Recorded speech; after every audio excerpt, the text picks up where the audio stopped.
जी नाज़रीन, माशाल्लाह 90 मिनट हो चुके हैं। ठीक है, अभी हम इसको खोलने जा रहे हैं। ठीक है ना जी, मैं अभी चेक करते हैं कि क्या पोजीशन है जी। ठीक है, माशाल्लाह, बिस्मिल्लाहिर्रहमानिर्रहीम।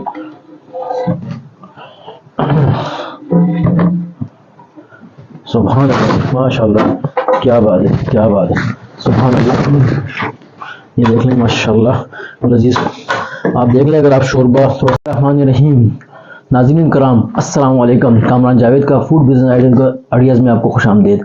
जी नाज़रीन, तो आज आपके लिए मैं एक बड़ी पेशावर की जो मशहूर रेसिपी है, जो मशहूर चीज़ है, वो मैं आपके लिए लाया हूँ। अक्सर लोग हमारे पंजाब के आखिरी पीछे जो लोग हैं वो हमारे नमक मंडी जो हमारी सबसे मशहूर है, जहाँ जिसकी कढ़ाई बहुत मशहूर है, तो उसी में एक ख़ास स्पेशल डिश बनती है जिसको बोलते हैं रोश। तो आज मैं आपको इंशाल्लाह रोश बनाना सिखाऊंगा और बिल्कुल ऑथेंटिक जो बिल्कुल ओरिजिनल रेसिपी है वही आपको इंशाल्लाह सिखाऊंगा।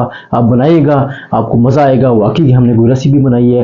लेकिन नाजरीन प्लीज़ मेरा चैनल सब्सक्राइब कीजिएगा, इसको शेयर कीजिएगा, इसको लाइक कीजिएगा ताकि आगे भी लोगों को पता चल सके। ठीक है ना। और जो मेरा मिशन है बेरोज़गारी का खात्मा करना। ठीक है, तो मैं इंशाल्लाह इसी ये रोश, अगर आप किसी भी कोई ढाबा बनाना चाहता है, कोई छोटा सा रेस्टोरेंट बनाना चाहता है, इंशाल्लाह ये रोश ऐसी चीज़ है पेशावर की मशहूर तरीन कि जो आप खाएंगे तो आपको मज़ा आएगा। तो चलिए आइए शुरू करते हैं। बिस्मिल्लाहिर्रहमानिर्रहीम। सबसे पहले ये देखिए मैंने ये ले लिया 2 किलो गोश्त, तकरीबन 2 किलो गोश्त मैंने ये लिया है। ठीक है, 2 किलो मैंने आपने इसको लेके इस तरह छोटी छोटी आपने बोटी कर लेनी है। ठीक है, अदरक मैंने ली है। ठीक है, थोड़ी सी तकरीबन एक आपने चक्की सी ले ली है, 4 से 5 सब्ज़ मिर्ची ली है। और ये स्पेशल चीज़ है जिसको बोलते हैं चक्री। पंजाब के लोग चक्री बोलते हैं, हम चर्बी भी बोलते हैं, हम इसको लम बोलते हैं। ठीक है, ये जो है ना रोश के लिए खसूसी तौर पर ये इस्तेमाल की जाती है क्योंकि रोश बनता ही इसी में और किसी चीज़ में भी नहीं बनता। ठीक है, आलू हमने लिए 4 से 5, मैंने चूंकि थोड़े से ज़्यादा ले लिए क्योंकि जो है ना, तो आप जो कम भी ले सकते हैं, 3 भी ले सकते हैं। उसके बाद हमें ज़रूरत आती है सबसे मेन चीज़ जो है वो काली मिर्च है, नमक है। ठीक है, और एक आटे का पेड़ा। ये हमें बस इसके लिए बनाने के लिए रेसिपी बनाने के लिए सिर्फ हमें इन अज्जा की ज़रूरत है। ठीक है, इसको गोश्त को आपने 1 घंटा पहले थोड़ा सा नमक लगा के ना वो आपने रख देना है ताकि ये तरसकून हो जाए ज़रा सा। ठीक है, तो चलिए आइए मैं आपको बताता हूँ कि कैसे बनाएंगे। ये सबसे पहले मैंने इस तरह का एक पतीला लिया है। ठीक है ना, और उसमें तकरीबन आधा पाव मैंने ये घी डाल दिया। ठीक है, घी के बाद आपने क्या करना है, ठीक है, ये जो मैंने आपको बताई है जो लम जिसको बोलते हैं, चर्बी भी बोलते हैं, ये आपने इसमें ऐसे डाल देनी है। ठीक है, ये डाल देनी है आपने और इसको आपने कम से कम 4 से 5 मिनट पकाना है।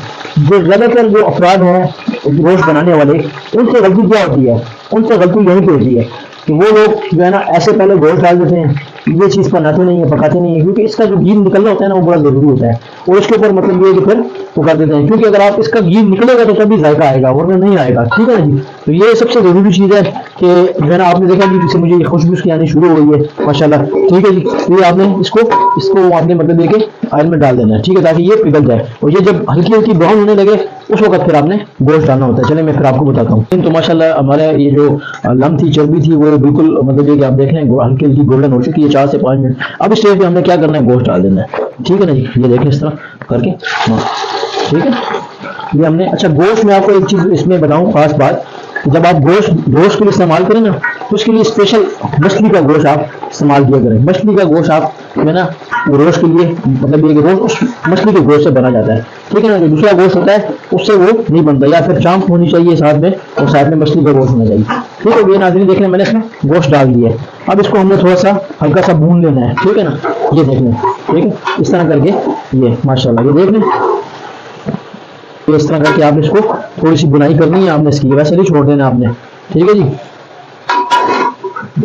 इस तरीके से ये सुभान अल्लाह माशाल्लाह ये देख लें, इसके ऊपर लम आपने ऐसे ऐसे ऊपर करके ले आनी है। ठीक है जी, ऐसा ये चीज ठीक हो गया जी, बहुत ही आसान काम है।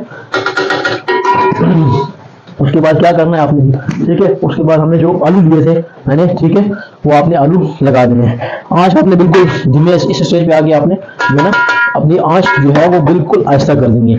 आलू कैसे लगाना है ये देखें जरा, लगाने का तरीका देखें आप, गोश्त के बिल्कुल सेंटर में लगाना है। ठीक है ना जी, ये आलू का क्या काम होता है, आलू का एक काम जायका देना होता है, दूसरा गोश्त को गलाना होता है। आलू का जो छिलका होता है उससे गोश्त गलता है। ठीक है ना जी, ये देखना जिस तरह मैं लगा रहा हूँ आपने इसी तरह इसको लगा देना है। ये देखें, ठीक है, इस तरह गैस है, आपने आलू को बीच बीच में सेंटर में आपने लगा देना है। ठीक हो गया, ये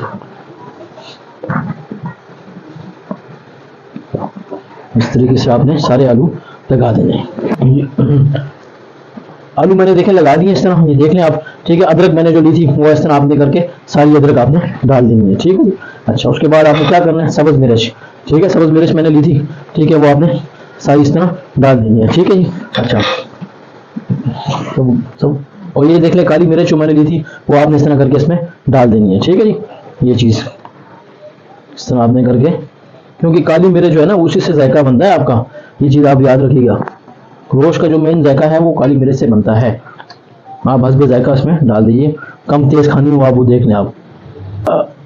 अच्छा नाजरीन देखें, ये वैसे तो इसमें नींबू डालना चाहिए, 1 नींबू या 1.5 नींबू या 2 नींबू डालने चाहिए, लेकिन इस वक्त मेरे पास नींबू मौजूद नहीं है, तो मैं 1 टेबल स्पून जो है मैं उसका सिरके का डालूँ, ठीक है जी। ये इस तरह करके, ठीक है जी।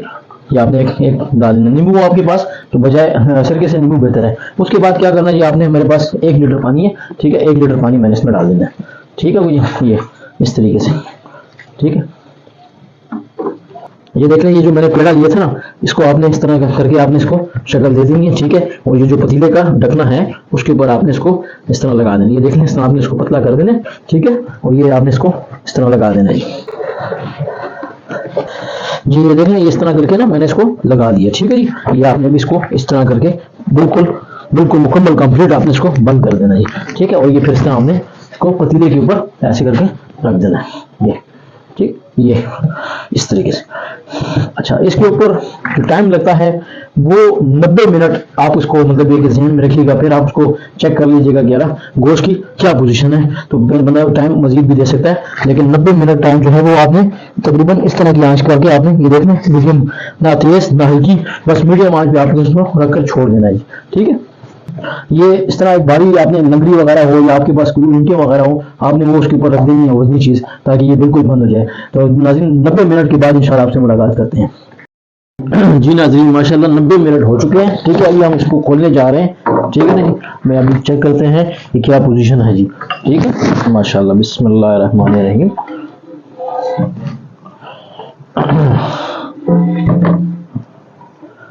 सुभान अल्लाह, माशाल्लाह, क्या बात है, क्या बात है, सुभान अल्लाह। ये देख लें, माशाल्लाह। लजीज, आप देख लें, अगर आप शोरबा थोड़ा सा रखना चाहते हैं तो ठीक है, नहीं तो आप इसको मज़ीद थोड़ा सा चूल्हा आंच तेज़ करके आप इसको पका सकते हैं। देख लें, ये शोरबा भी इतना तकरीबन गाढ़ा हो चुका है। गोश्त हम देख लेते हैं, गोश्त हमारा कैसे गला है या नहीं गला। बिस्मिल्लाह, ये देख लें, माशाल्लाह, देखें कैसे हमारा गोश्त गल गया, सुभान अल्लाह जी, बहुत ही बेहतरीन। अभी इसको मैं सर्व करके आपको बताता हूँ। जी नाजरीन, ये देख लें, माशाल्लाह मैंने इसको डिश आउट कर लिया है। ये देख लें माशाल्लाह किस तरह, यार मैं आपको थोड़ा सा इसकी तोड़ के भी दिखाता हूँ। ये देख लें कैसे बोटी आई है जी, ये देख लें बिल्कुल हलवे की तरह इंशाल्लाह गोश्त गल गया है। इसको आपने 90 मिनट का टाइम देना है। इंशाल्लाह बहुत ही लजीज बना है, बहुत ही ज़बरदस्त बना है। इंशाल्लाह आप बनाएंगे आपको मज़ा आएगा कि वाकई हमने कोई चीज़ बनाई है। तो नाज़रीन कराम, मेरी रेसिपी आपको पसंद आई हो, इसको लाइक कीजिएगा, शेयर कीजिएगा, सब्सक्राइब कीजिएगा, और इंशाल्लाह आगे किसी मुफीद वीडियो में आपके साथ मुलाकात करूँगा। तब तक के लिए इजाज़त चाहूँगा। अस्सलाम वालेकुम।